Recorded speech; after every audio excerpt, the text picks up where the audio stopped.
தமிழர்களின் தொன்மையை யார் தடுத்தாலும் வரலாற்றில் தோண்டுவாரின்றி புதையுண்டு போவர் என்று பாமக நிறுவனர் ராமதாஸ் கருத்து தெரிவித்திருக்கிறார். இது தொடர்பான கூடுதல் விவரங்களை நம்முடைய செய்தியாளர் குணாநிதியிடம் கேட்கலாம்.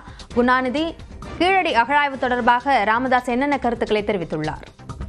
வணக்கம். அதாவது கீழடி அகழ்வாய்வு தொடர்பாக தற்போது பாமக நிறுவனர் மருத்துவர் ராமதாஸ் அறிக்கை ஒன்றை வெளியிட்டிருக்கிறார். மிகவும் காத்திரமான வார்த்தைகளை பயன்படுத்தி அந்த அறிக்கை என்பது வெளியாக இருக்கிறது. குறிப்பாக தமிழர்களின் தொன்மையை தொல்லியல் மூலம் நிறுவுவது இந்தியாவின் தொன்மையை உலகிற்கு பறைசாற்றுவதாக அமையும் என்றும் அந்த அறிக்கையில கூறியிருக்கிறார்.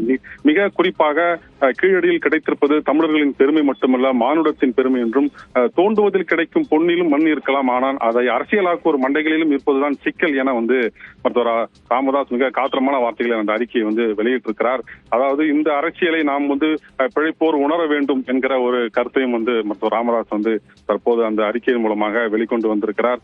அதாவது நிச்சயமாக இந்த வரலாற்று உண்மை என்பது வெளிக்கொண்டே தீரும் என்றும், நிச்சயமாக அடுத்த தலைமுறைக்கு நாகரிகத்தை கடத்துவதே நம் கடமை என தற்போது மருத்துவர் ராமதாசன் மிக காத்திரமான வார்த்தைகளை பயன்படுத்தி இந்த அறிக்கை வெளியிட்டிருக்கிறார். ஏற்கனவே கீழடி அகழ்வாய்வு தொடர்பாக அறிவியல் பூர்வமான ஆய்வுகளை நிரூபிக்கப்பட வேண்டும் என ஒன்றிய மத்திய அமைச்சர் சொல்லியிருந்தது குறிப்பிடத்தக்கது. அதற்கு எதிராக தொடர்ந்து பல்வேறு அரசியல் கட்சிகள் அதுக்கு எதிரான ஒரு அறிக்கைகளையும் ஆர்ப்பாட்டத்தையும் நடத்தி வருவது குறிப்பிடத்தக்கது. அந்த நிலையில் தற்போது மருத்துவர் ராமதாசுடைய இந்த அறிக்கை என்பது மிக முக்கியத்துவம் வாய்ந்ததாக பார்க்கப்படுகிறது.